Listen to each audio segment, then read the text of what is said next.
Azure Active Directory always stays in the spotlight when it comes to authorization and authentication. For Kubernetes, it is no different. AKS supports Azure Active Directory integration so that the associated users and groups can then connect to the cluster. Azure Active Directory would be the single source for account management and security. To obtain a kubectl configuration context, a user can run az aks get-credentials command.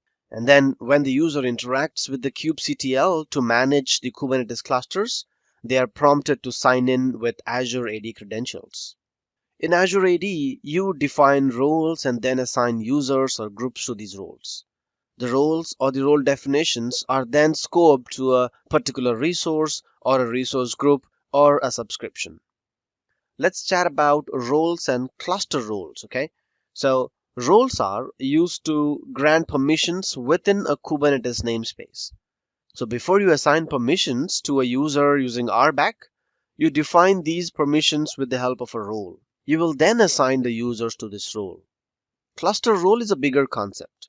So if you like to apply permissions to the resources across the entire cluster and not a specific namespace, you will then use cluster roles.